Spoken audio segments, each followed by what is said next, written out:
Now it's off. No, there we go. Hello, and welcome to the 7th and last lecture of the 75th season of the Amos Fortune Forum.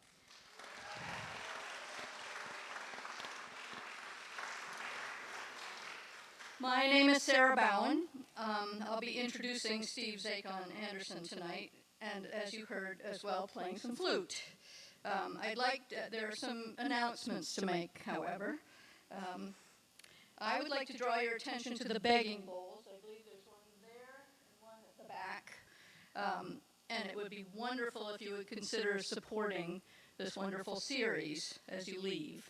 So drop your $10 and $20 bills in there, please.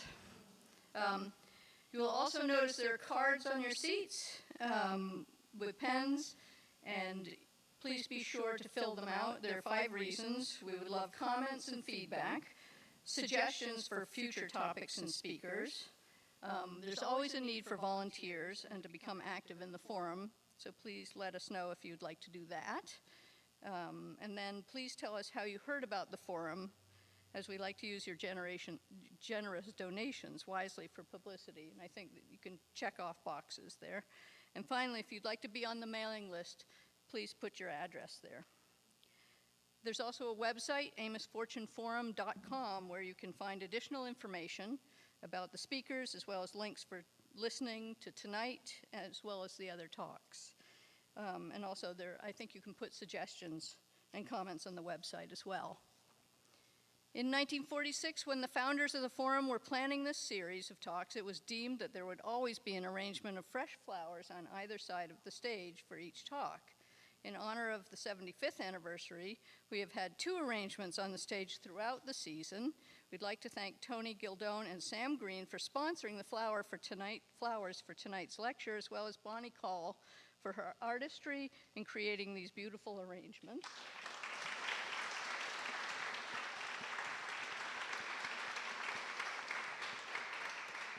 We'd also like to thank Patty Scholl, did I say that right? I hope, and Ann Bankhart for the reception following tonight's presentation. Please join us to meet Steve and the musicians and enjoy some light refreshments in the parish hall. Just follow the lanterns outside. Okay, so Steve, it's the roast. No, not quite. When you grow up in the Contra dance scene, as I did, and you get to this point in your life, there's a certain amount of blurriness about who you met, when, and how long you've known them. I had to ask our speaker tonight, Steve Zakon-Anderson, about his early days in New Hampshire because of that blur. I do remember that this eager young guy started to go to dances, and that he moved into the house across from my parents in Dublin.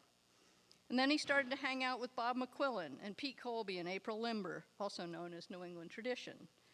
I remember he had a brief foray into mandolin playing, but before long he started calling dances. And he was taken under the wing of Bob and Pete and April and others, cementing his place amongst the really great callers, urged on by Pete and Bob and April. Time passed, and Steve went from strength to strength. By now, he's much in demand with other bands around New England, too, including Jane's band, with Bob McQuillan and Deanna Stiles, called Old New England.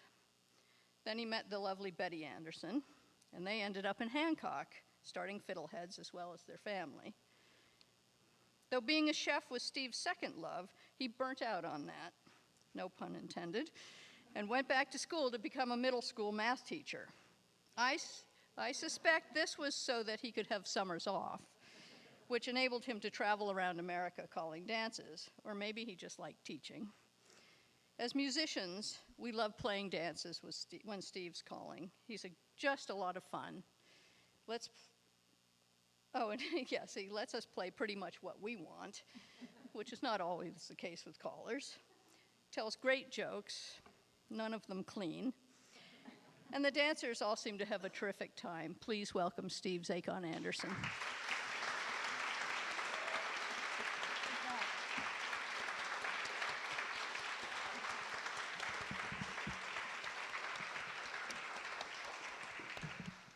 Thank you, Sarah, for the kind introduction. I'd like to thank the Amos Fortune Forum for inviting me to be here tonight. and especially Tony for spearheading that invitation and for all your great help through the planning process. Thank you tonight to Brad, Rory, and Eddie for their technology help for tonight's presentation. And I'd of course like to thank Sarah Bowen and Jane and Russell Orzachowski for providing the wonderful music.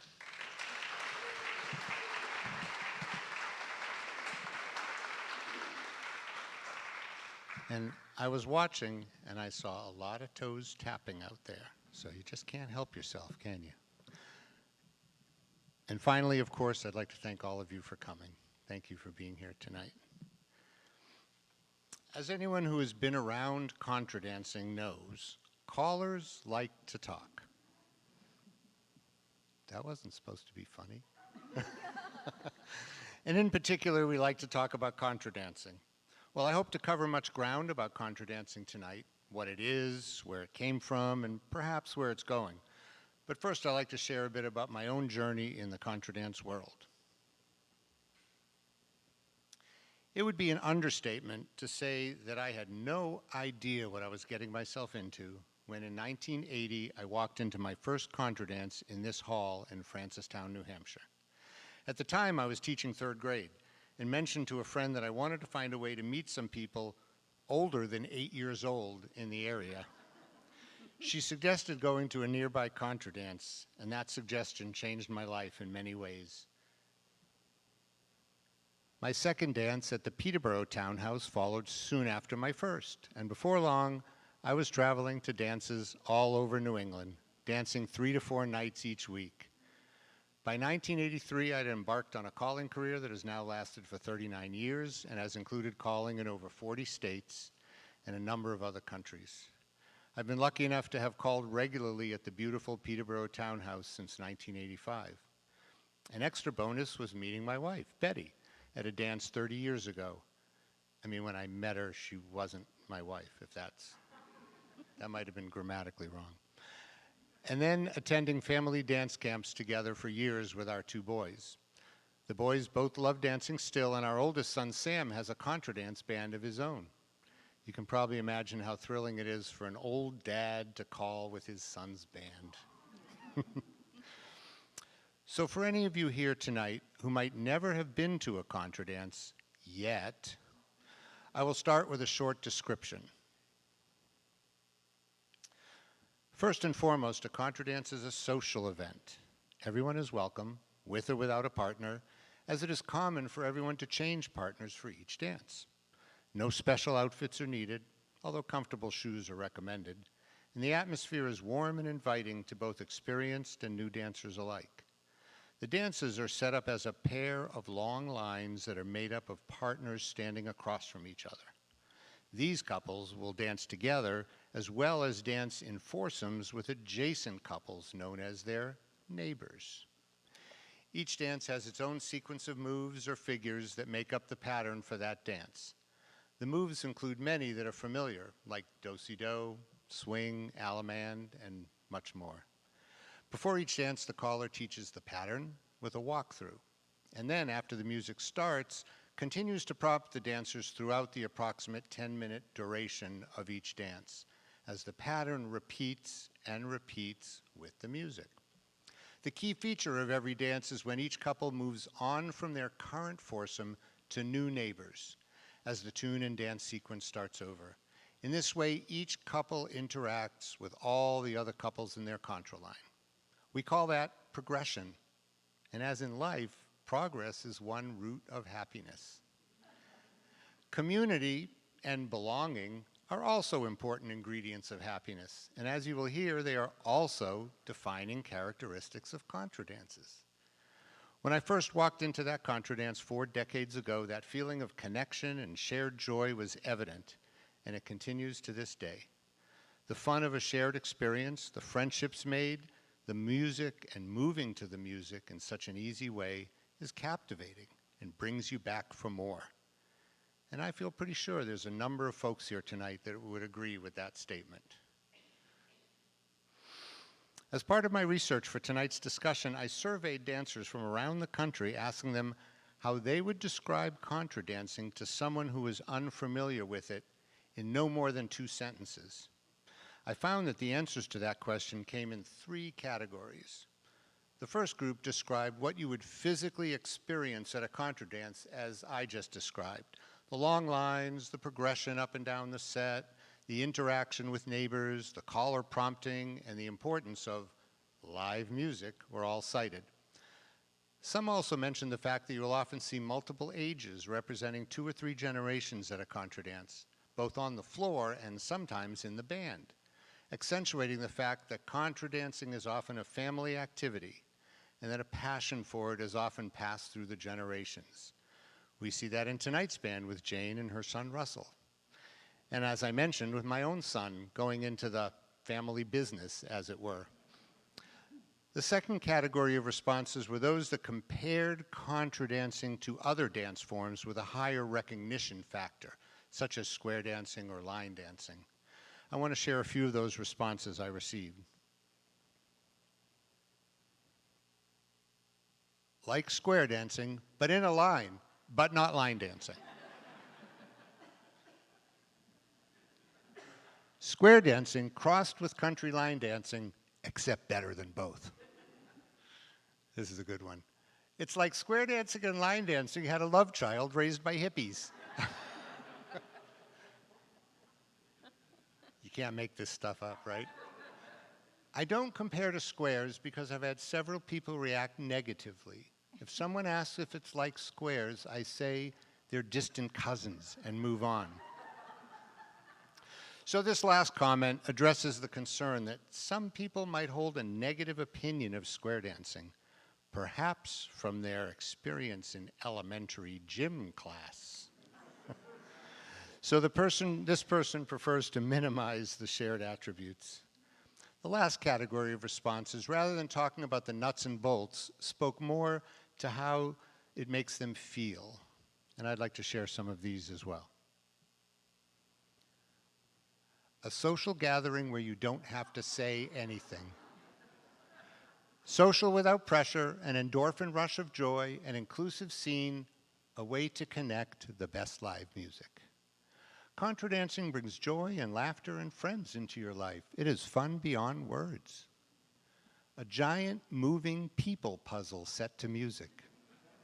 An amusement park ride that we create for ourselves. Recess for adults. Reliable joy. I believe the last comment, contra dancing as reliable joy, was well shown in the pictures that were shared as you entered the hall. It's pretty much impossible to find any pictures of people contra dancing without big smiles all around. When I'm teaching a pre-dance beginner workshop, such as this, there are a few extra points I like to stress. I describe contra dancing as offering a nice combination of both structure and freedom at the same time. There's definite structure around the formations, the figures, and the timing, exhibited by the expectation that dancers will dance on the musical phrase, they'll be in the spots they're supposed to be, on time, for smooth transitions to the next figure. By joining the dance event, people are in essence agreeing to dance within those structures of form, space, and time. However, within those structures, there's freedom to improvise. For example, 2 couples might both be swinging, but they might be doing the figure in their own individual style. That improvisation and individual expression within the general structure has become more common in contra dancing as it has evolved over the last half-century. I also like to make sure people understand the role of neighbors in their contra dance experience, as the built-in interaction with so many other dancers might be unexpected. In the course of progressing through a contra set, a couple might interact with 20 or more couples of people they don't know. I like to tell them that contra dancing is like life. While you do choose your partner, you don't choose your neighbors. They just move in. Of course, the approximately 35 seconds you will spend with each set of neighbors in a contra line is a bit more fleeting than in real life. A third feature I mentioned is the abundance of eye contact, as this can be somewhat unnerving to new dancers. One purpose of the eye contact is to help prevent dizziness, especially when swinging. The other is that it adds to the friendly nature of the dance. especially when accompanied by those ever-present smiles. For those unfamiliar with contra dancing, it may be hard to notice the structure and symmetry of the dances when looking at pictures or videos. It may just look like lots of people moving randomly on a dance floor. This picture does illustrate somewhat the interaction of couples with their neighbors as they are creating the foursomes within each set. These next pictures show a path that someone might travel as they progress through a contra line. The red light picture was taken at a dance hall in Rehoboth, Mass., while the other one is at the Peterborough Townhouse. In each case, there's a dancer with a light bulb on their head and an open camera set up above the crowd. The other dancers on the floor have disappeared, but the light bulb shows us the movement of one single dancer through the entire set. It's way cool, isn't it? Okay, I would like to turn now to some history of American contra dancing. I feel a little bit like I should get that Twitter label that says this is not completely confirmed, because it's not perfectly clear, all of this part about the history. Contra dancing is truly a melting pot of influences, including English, Scottish, French, French-Canadian, Appalachian, and has been only more recently researched African-American as well. The story begins in the British Isles, where dancing was made popular among the elite during the 16th century reign of Queen Elizabeth. These dances were eventually adopted and influenced in the late 1700s by French dance masters, where they were termed les contredanses, to describe the positioning of partners opposite to each other. At the same time in France was the dancing of quadrilles, dances set in a square formation. Interestingly, the French term quadrille appears to originate from the Italian word quadriglia, which translates to small square. In America, the dances from England and Scotland were predominantly in fashion through the 1700s until shortly after the Revolutionary War, when, no surprise, the influence from the French became more prevalent. Throughout the 1800s in America, there were dance masters offering dancing schools to the elite, mostly in urban areas. Dancing was done at evening balls where all the dancers already knew the steps. There might have been a prompter for the evening saying which dance was next, or there might have been dance cards telling that information, but there was not someone teaching the figures and patterns on the spot as we experience today. At the same time, though, something was happening in the more remote and rural areas of New England, and it was much more along the lines of self-sufficient entertainment. Each small community typically had someone who knew how to play the fiddle to varying degrees of skill, and neighbors would get together to dance. Dances might have been in barns or local halls, but many were done in homes where the largest room was often the kitchen.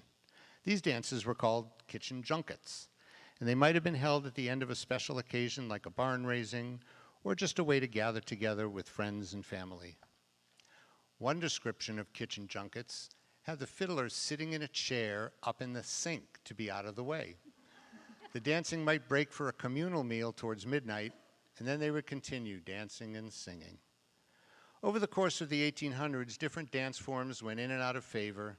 Dances in contra formation were done less as the preferences shifted to forms like quadrilles, lancers, and couples dances like waltzes and the schottische. Overall, interest in folk dancing waned during the late 19th and early 20th century. Some of you may be familiar with auto magnate Henry Ford's role in attempting a resurgence of country and square dancing in the 1920s. Ford was, unfortunately, motivated by a strong dislike for African American and Jewish influences on society, as seen through the advent of jazz, which he felt was a nefarious plot to take over the world.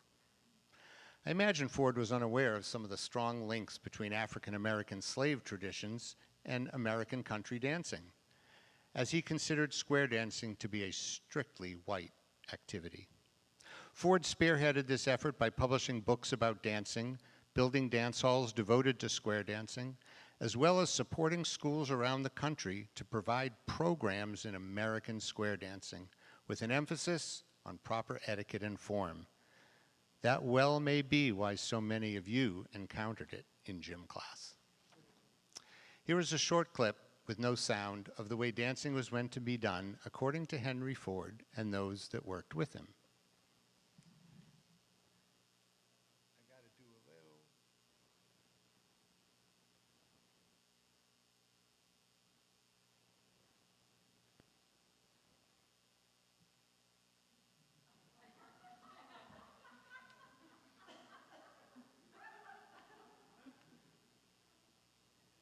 Ancient, you like that?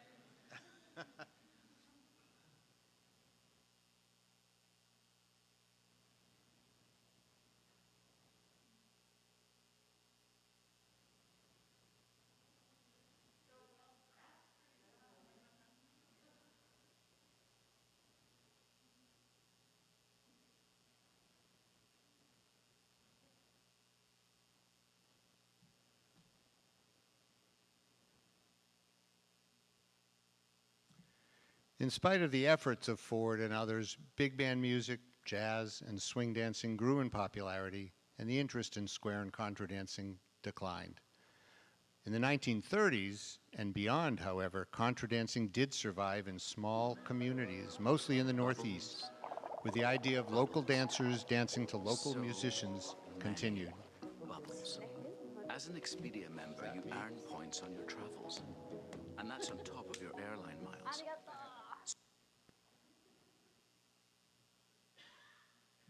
Technology.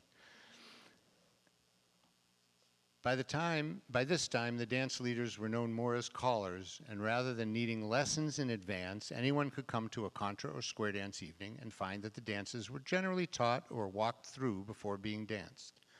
The caller would continue to call the figures throughout the dance so that new dancers could meet with success. Many of the old favorite dances and tunes that longtime dancers remembered were regularly featured. The town of Nelson, New Hampshire is particularly well known as a place where contra dancing continued unabated. Many folks consider it to be a mecca for contra dancing, contributing greatly to both its survival and its eventual revival. The most well-known caller of this era was Ralph Page, who was born in Munsonville, lived in Keene, and called often in Nelson and throughout the Monadnock region. He got his start when he was a fiddler in a band on a night the caller could not come. Ralph stepped in to call some dances, and from there, his career took off. Page, also called Uncle Ralph by his many fans, was later dubbed the Dean of Contra Dancing and has been credited by some for single-handedly keeping the contra dance form alive. He eventually had the opportunity to travel all around America and was a featured caller at the 1939 World's Fair. Page was sent to Japan in 1956 by the U.S. Department of State and spent 7 weeks there teaching contra dancing. A decade later, he did a tour of England through the sponsorship of the English Folk Dance and Song Society. Also in the 1930s, a group was formed in Vermont called the Ed Larkin Old Time Contra Dancers under the leadership of, no surprise, Ed Larkin. The group demonstrated, performed, and taught this type of dancing with an emphasis on proper form and etiquette, and they are still doing so almost a century later. The dances Ralph Page was doing in the Monadnock region were still being called square dances, yet the contra formation was prominently featured, along with squares, round dances, and some couple dances. Ralph Page always insisted that the dancing be done in a smooth and elegant fashion and instructed the dancers in this way. He also, in his own words, insisted that my sessions be clean and wholesome. I will not tolerate drunkenness or rowdyism. I let people have a good time, you understand, but there's a difference between a good time and rowdyism. In 1953, Page published a list of 10 tips for callers in his magazine, Northern Junket. Most are actually really good advice and are still applicable today, such as being well prepared and not talking too much. I personally like tip number 4, which says, stay patient and smile even if it kills you. But I also suspect dancers of today would be surprised at his number 1 tip for callers being, don't drink on the job. And number 3 being, don't let your dances degenerate into brawls. Indeed, as this indicates, in the early years of his calling, there was still an aspect of drinking at these small-town dances. Often after a dance set was done, folks would go to the keg of cider or beer that awaited outside to refresh themselves before the next dance could start. Page claimed at one point he was specifically charged by town leaders with helping to clean up the dances. By the Contra dance revival in the 1960s, drinking had pretty much become a thing of the past at dances, much to the chagrin of some old-timers.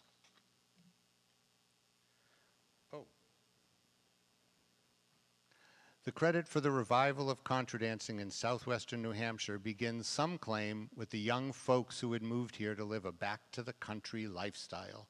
These young folks, hippies if you will, discovered contra dancing as a form of uniquely rural entertainment. The most influential caller and dance leader of that time was Dudley Lofman, and as he traveled around, dancers began to follow him, looking to attend what were being called Dudley dances. Lofman claimed that it was these young hippies who made the name of the evenings change from square dance to contra dance, because being hippies, they didn't want to have anything to do with something that was considered square. Dudley worked most often with a collection of musicians which varied in size from dance to dance called the Canterbury Country Dance Orchestra. They played tunes that had been used for dancing for a couple of centuries, as well as newer compositions. They also made some early recordings of contra dance music and calling and were once featured at the Newport Folk Festival. In later years, some members of this orchestra also formed subsets, creating a number of wonderful traditional style contra dance bands. As contra dancing spread, so did the number and variety of musicians who chose to play for dances, and more styles and genre influences started showing up in the music. In addition, many more callers started to call and to travel. The Nelson dance has long been known as a breeding ground for callers and musicians, as every Monday night the mic is open for anyone to give it a try. And there's a room full of dancers willing and eager to give their feedback on how a budding performer is doing. To this day, there are many dancers throughout the country who will say things like, "It all started in the Monadnock region," or "The only place where contra dancing was kept alive was Nelson, New Hampshire." These statements are a bit more myth than reality, as there were certainly other locales where this dancing was preserved.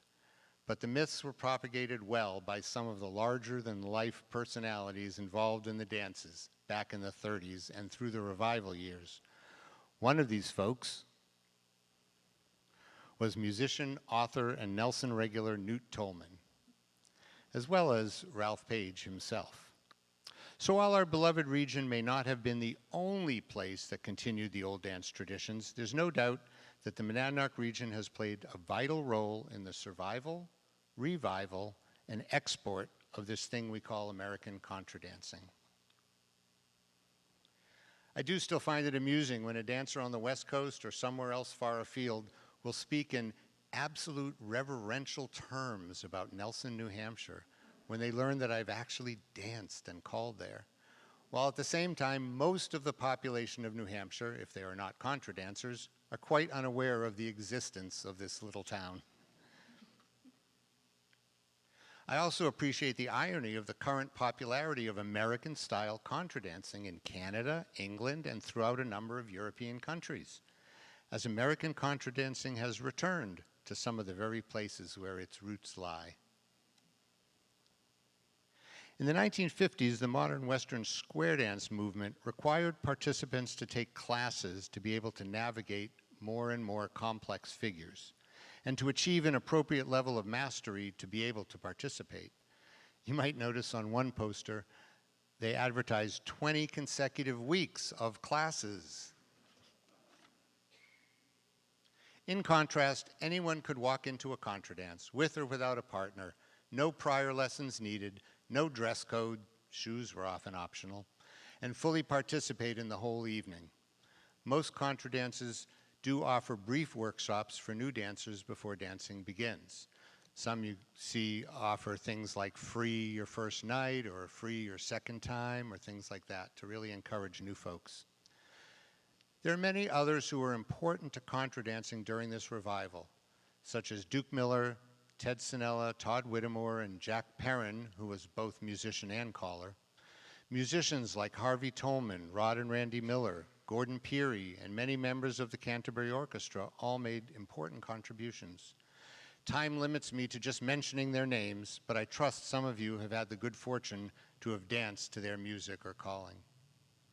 I'd also like to acknowledge Dick Neville of Hancock, who researched and documented much history about contra dancing in America in his book, A Time to Dance, which, by the way, is available at the Toadstool Bookshop.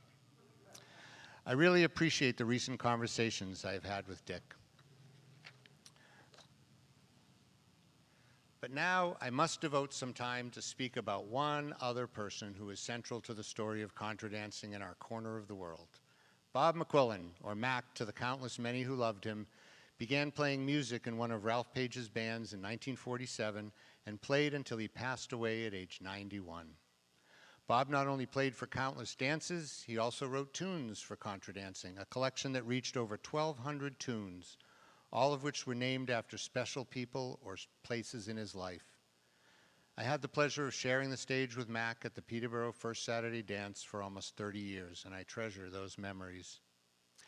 Bob learned his style of playing from piano player Johnny Tremblay back in his early days, and he not only played that style throughout his years on stage, he taught it to countless younger players as well. It was always so special to Bob when he could watch one of his piano students progress to performing on stage on their own. While some piano players have branched out and modernized their playing, they all start from a traditional place on the keyboard where Bob lived, first and foremost providing the dancers with a steady and reliable beat. Bob was a tireless ambassador for contra dancing and its music, and on stage tonight we have 3 examples of his enduring connection to the current dance world. Sarah was his student at Conval High School, played with him in the Canterbury Country Orchestra, and remained a close friend since those days. Jane played in a band with Bob called Old New England for over 20 years. Russell learned to play piano sitting at Bob's side, carrying on the tradition from Johnny Tremblay through Bob. I could easily go on telling stories about Mac and his impact on people and on the dance community, but instead, I'll give a quick plug to an event coming up next year on July 1st, 2023, when the Monadnock Folklore Society will be holding a celebration in Peterborough to commemorate Bob's 100th birthday. While listening to recordings of Calling by Ralph Page and Dudley Lofman accompanied by their contra dance orchestras, what jumps out is the caller as a very forward presence, with the band almost in a supportive role. The tunes were often traditional, including some which were tied to a specific dance and known together as chestnuts. What has seemed to change over the years since then is the role of the music as the more forward part of a contra dance evening. As more and more dances started happening throughout the country, and as more contra events such as dance weekends and week-long camps became popular, more musicians chose to play for contra dancing. Contemporary musicians introduced influences from other musical genres, which influenced the way dancers moved to the music. With an ironic thought back to Henry Ford, one notable genre is jazz, whose influences are quite prevalent in today's contra music. The mark of a good caller now, rather than being front and center, is to teach the dances well, give calls through the dance only as long as is necessary, and then step back and allow the symbiotic give and take between happy dancers and driving music to unfold. The evolution of contra dancing over time in forms, figures, and shapes, the evolution of contra dancing over time has changed forms, figures, and shapes, and also the preference of dancers as society itself has evolved. As noted, contra dancing moved from high society dances to the rural kitchens and grange halls, and evolved from dance events where everyone had to know the dances and figures to an event where people simply learned the dances on the spot from the caller. Preferences evolved among the dancers as contras and squares ebbed and flowed in popularity over different eras.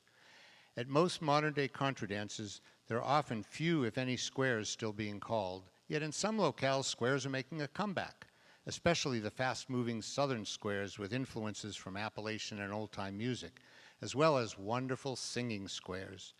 There are special dance evenings being produced by those advocating for more squares, called the Dare to be Square.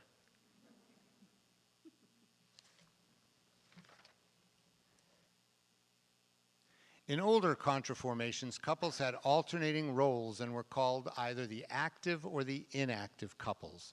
As the names implied, the actives did more dancing in each repeat of the pattern, while the inactives often did fewer of the figures. As attendance at dances grew and the lines got longer, many dancers were impatient and didn't want to wait to become the active couple to dance the main figures in a dance. As a result, starting around the 1980s, many new contra dances have been composed that provided more equal movement for all dancers. I confess that I was guilty, in the eyes of some, as one of the early composers of these modern-day dances. In fact, the terms active and inactive have basically disappeared from a contemporary contra dance, having been replaced by naming the couples as ones and twos. While all couples may now be dancing the same figures, the distinction that remains between the ones and the twos is that they still progress in opposite directions up or down the hall to meet their new neighbors as the tune and pattern repeat. The most popular figure in contemporary contra dancing is the swing. At older dances, it was not the least bit uncommon for dances to have no swings, or perhaps only a swing for the active couple. These days, a caller risks the wrath of the dancers if most of their program does not include dances heavy with partner swings and neighbor swings for all. As discussed earlier, there's room in contra dancing for individual expression and interpretation of some dance figures within the structured time and space. As a result, one can observe many embellishments at a contemporary contra dance. Some of the simplicity and symmetry of the dancing may have been lost in the name of these personal expressions, but most of the dancers enjoy the challenge and the variety. Probably the most embellished figure is the courtesy turn at the end of a lady's chain. On this figure, dancers will often do multiple twirls, ultimately still ending up in the same position as if they had done the traditional half turn around. In the 1980s, the dancers that started twirling so much in their dancing were called Black and Decker dancers by some of the traditionalists who joked that they looked like they would drill themselves right through the floor. Another example is a figure called the balance. While Ralph Page would often tell his dancers, "I don't want to hear you when you balance," there were dancers determined to do the figure in a way that actually became known as the Nelson Stomp. And a propensity for a hearty and noisy balance step continues to this day. In some newer dance compositions, figures have also been imported from square dances or English country dances, although some traditionalists might argue that those figures don't belong in a contra dance. It's safe to say there are certainly both figures and embellishments done today that would have been frowned upon in the days of Ralph Page and even Dudley Lofman. As mentioned already, the music has evolved as well, along with so many new and younger players getting involved in playing for contra dances. Dance tempos and rhythms have varied over the years, and the result has driven some of the ways that the dancing has evolved, just as the dancing has contributed to the evolution of the music. Some of the slides have shown some very large dances. For example, the Peterborough all-day dances called the Snowball and the Fall Ball, which can have over 400 people attending. There's a very large dance weekend called the Dance Flurry in New York State, where the Contra Dance Hall might have over 600 people dancing at a time. In the next video clip I want to show you, it was taken at the Dance Flurry. You'll see a full hall dancing to a young and exciting band called Polaris, which happens to include our son Sam on piano. You'll hear the jazzy influences in the tune, and I think you'll be able to observe quite a bit of variety in the way the dancers are doing certain moves and many embellishments. I won't tell you which is the one I disapprove of, but you might be able to guess. As you watch, let your eyes take in the entire hall and notice how the dancers still move in synchrony in their separate lines, keeping to specific structures and timing, especially when they balance all together, yet displaying quite a bit of variety in their chosen execution of the figures. All right, let's do this. Lots of dancers.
Also happening at Contra dances recently.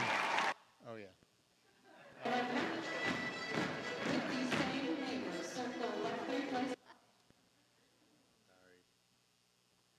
Another thing happening at Contra dances recently has been a changing of terminology used to identify the roles. The terms men and women gave way to gents and ladies quite a while ago, but these terms are felt to be too gender specific for some of the dancers and organizers of today. Alternate terms have been explored and collectively considered over the last decade to make dancing feel more inclusive. Many callers and dance series throughout the country have settled on the terms larks and robins rather than gents and ladies. The L corresponding to ending up on the left and the R for robins are the folks that end up on the right. Some callers are currently also experimenting with something called positional calling, which seeks to use neither the terms gents, ladies, or larks, robins, but to teach the dances based on each dancer's position in the dance at certain times. These changes in contra terminology are an ongoing process, and I hesitate to predict where and how they will end up, and how long they will last before the next wave of evolution occurs. So, why do people contra dance? What keeps them coming back? Of course, this question might be answered differently by everyone you ask. So rather than me telling you why I think people love to contra dance, I'd like to share some of the responses I got to that question in my survey. People give eye contact to everybody and invite everybody to dance. At first I danced because it was so much fun. Now I dance because these are my people. Something about how we change partners frequently and how we dance itself introduces us to the whole community by progressing to new neighbors. These are my people, my community, my home base. This is joy, set to music. I continue to dance because it is fun. It's the cheapest way to get exercise, and it is my community. There's just something about the combination of community and music and motion that is Contra, which is more than the sum of its parts. I keep coming because it's an incredibly unique experience that I love. The music, the rhythms, the movement, the touch, the community, the enjoyment of being with fellow dancers, moving to the rhythm played by the musicians, following the prompts of the caller is almost magical. It's a shared experience with people I may have nothing in common with, and that creates an instant sense of community that I haven't been able to find anywhere else. You might have noticed a certain word consistently woven through those comments, community. And that is the feature of contra dancing I'd like to close with. In the olden days, when traveling any great distance was rare, communities that already existed and people who already knew each other well would come together to dance. As travel became easier and more common, the idea of community at a contra dance shifted. A typical evening would generally include many people who had never met, and yet became a community through their shared dance experience.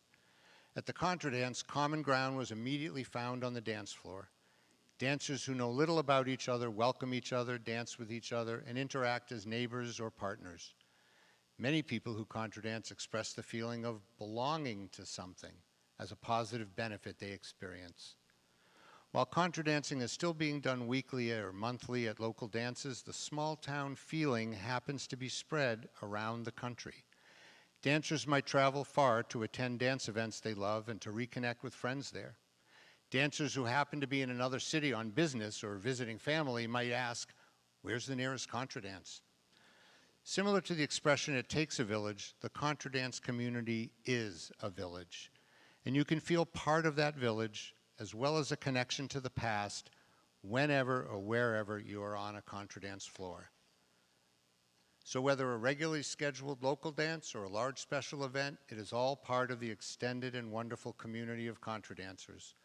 While much about contra dancing has evolved and is evolving still, what is not changing is its welcoming nature, the wonderful interactions of people and music and dancing, and the reliable joy. If you haven't tried it yet, I truly hope you will do so. Thank you.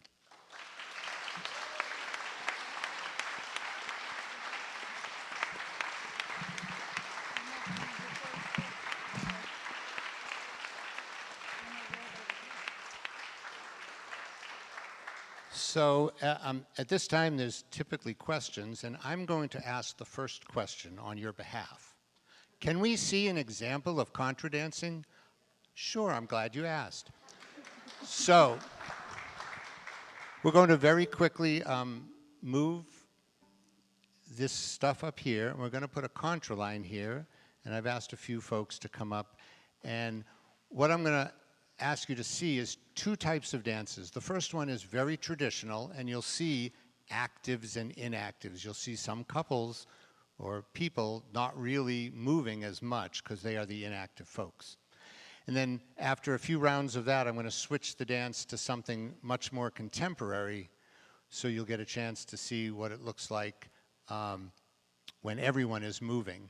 And as far as you dancers who can start coming up now, this is a dance troupe we've flown in at great expense. And now what I'm going to tell them is, please do chorus jig in a very traditional fashion, no extra stuff. And then I'll switch you into a dance where you can dance like you're at a contemporary dance and be creative and do as you wish. So, yeah, you want to use that. Do a quick hands 4. You know who the active couples are. Okay? So we're going to start you with chorus jig. This is a very, very old dance. Tune goes with it, known as a chestnut when that happens.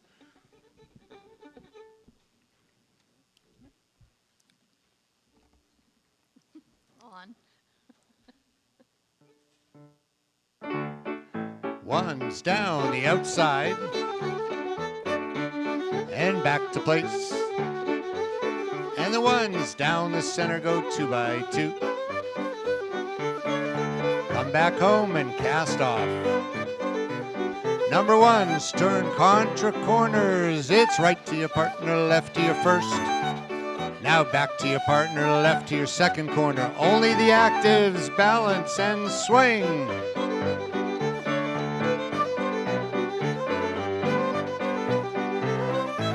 Same couples down the outside.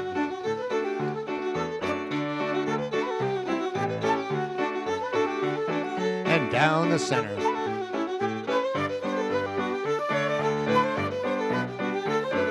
Cast off. Turn contra corners. It's right to your partner, left to your first corner. Now back to your own. Second corner turn. Partners meet in the middle.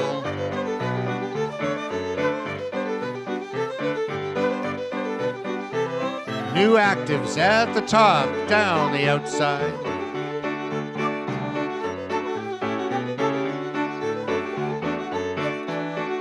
Down the center.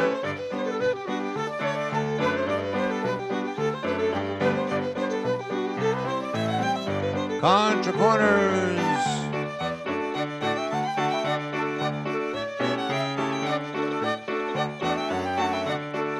Meet in the middle. Now this time, actives face a neighbor below. Balance and swing your neighbor.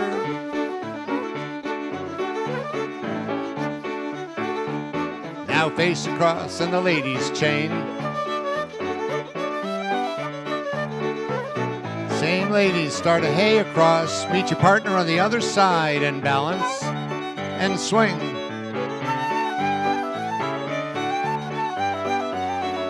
Face across, ladies chain just halfway. Do another hay to the other side. Now look for the next in line. With your neighbors all, balance. Just fake it. Ladies chain across. Start a hay. Meet your partner, let's hear you balance.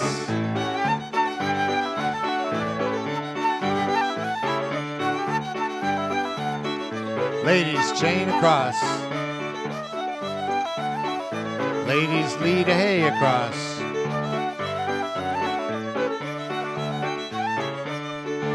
Swing your neighbor.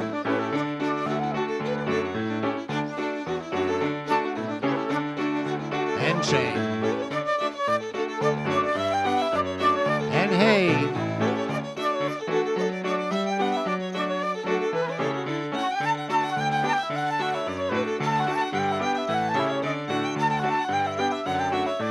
Ladies chain across.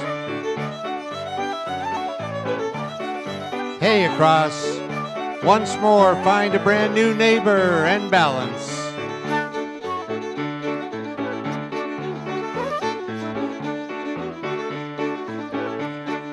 Chain. Hey. Meet your partner and balance.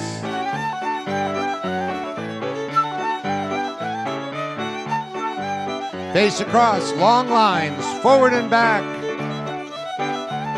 Swing your partner a little bit more. And thank you, partners all. Thank our dancers. Thank the band.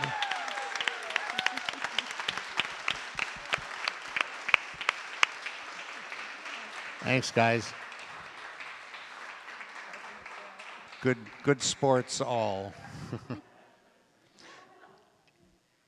So actually, now you get to ask your own questions.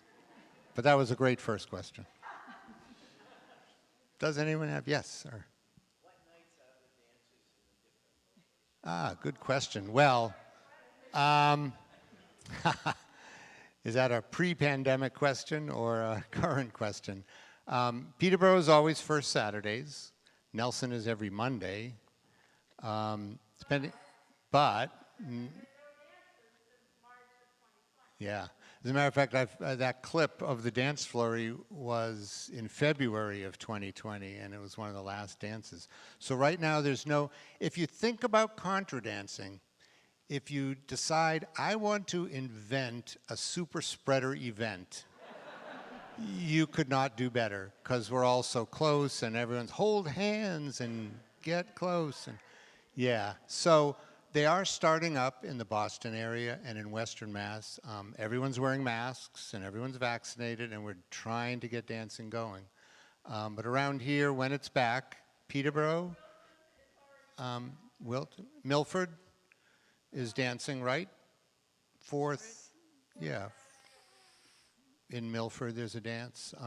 So they're trying to come back, but it's tough. Yeah. Steve, is there a website that lists all the dances? Well, the Monadnock Folklore Society website would be a great place to go to see what local dances are happening. Yeah, I know. Here I am saying, come try it, but it's a tricky time. Yes.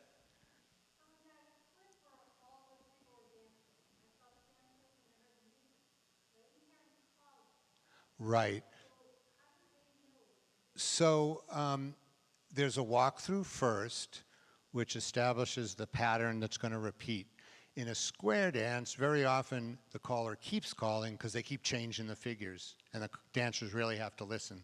In a contra dance, we basically say, here's the pattern, it's going to repeat with the music. So you heard that the end of that was right at the end. By the end of a dance, typically the caller has long since stopped calling. Now at a dance like that, they're just guessing if everyone's got it because there's 600 people. But there are also 600 experienced people. At a normal dance, the caller can see everyone. We watch and we see what's happening. And if someone needs calls, we do it. And occasionally someone will yell from the floor, more calling. Well, I never get that, but but they might, you dive in and help. But it's really of interest to the dancers and to the band for me to stop talking as soon as I can. Not throwing the dancers on their own, but when I feel like they have this repeating pattern and they're hearing the music, the top of the tune, it's the top of the figure, that we let them be on their own, and then this happens, this magic between the two. But we're still watching. We're always watching. Anyone else? Rich.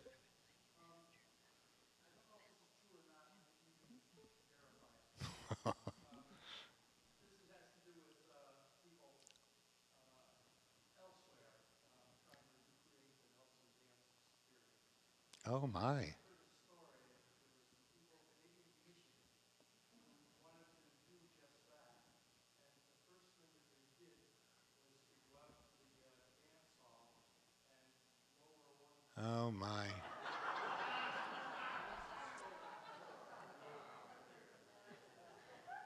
Yeah, well, I'm really glad you brought that up. I was thinking tonight how I hadn't squeezed that in, but Nelson was famous for having a slanted floor.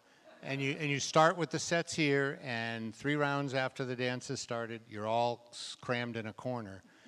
And a few things happened. Someone wrote a dance called Dancing Out of the Hole in Nelson.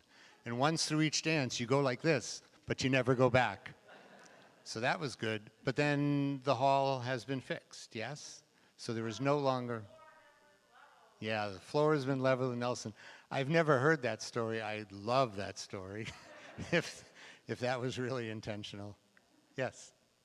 Well, I can imagine that is why did the revival happen here rather than hundreds of other places sort of like this around America? In Appalachia or in Midwest Yeah. or up, what hippies all were on the West Coast? Or...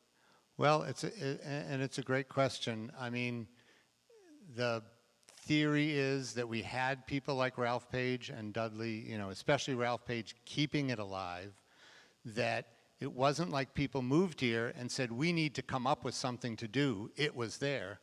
And I do feel like, I don't know what your image is of square dancing, but back when square dancing got a little too complex, people weren't really feeling like trying square dancing, and there was Contra with its arms wide open. Come on in, anyone can do it. So I think it was there for people to grab onto. And I suspect it happened elsewhere, but we did have a lot of folks come to New Hampshire, back to the country, and they were leaving television and, they were kind of leaving technology, as it were, and then they found what they were looking for at the dance. But not sure. Maybe it's something in the water. I say that there is actually good evidence that the level of community, measurable community, is higher in the Atlantic region than almost any place in America. We agree when people help one another, and it's not like anything's helped one another. Yeah. And that suggests to me that maybe there was actually something, that was more than the culture here, that made this of all the other small town areas in America, like that we supported I love that thought. That's wonderful. Yes. What he said. Okay. They don't make you wonder when it's time to stop here.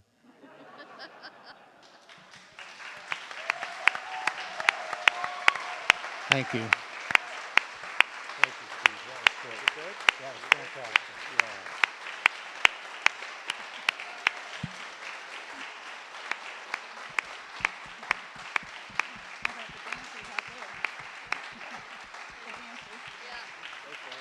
Okay. Well, I can't think of a better way to end the 75th season of the Amos Fortune Forum than having not only a speaker and slides and video, but music and dancing put all together. So thank you, Steve, and thank you, band.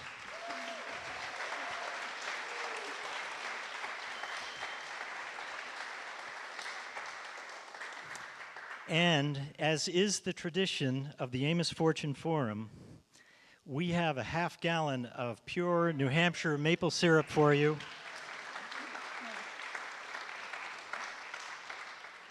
And a little something for the band. Oh, wow. We got one for each of you, okay? Thank you. Yeah. That's mine.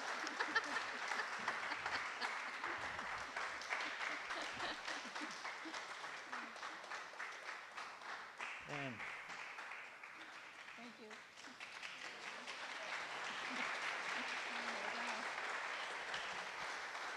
Thank you. Thank you. so I know we're at the top of the hour. We want to finish up soon. I just wanted to make one or two comments. My name is Brad Smith, and I'm with the Amos Fortune Forum Committee. And we tried very hard this year to have some string that sort of went from the beginning to the end of the season.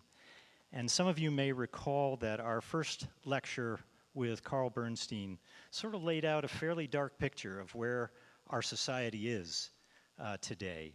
And then Bob Putnam sort of confirmed that with some hard facts and data and longitudinal studies that they've done over time. But as his comment sort of verifies, there is hope, and there is a very strong, almost outlier sense of community here in the Monadnock region. And I think that that is front and center in what we heard about tonight and what we saw tonight.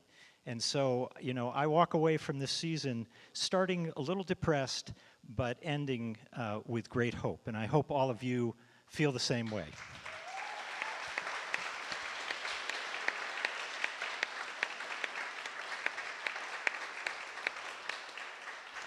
So please don't forget reception right across the way. You'll be there. More discussion, questions, answers, light refreshments. And with that, I hereby call the Amos Fortune Forum adjourned.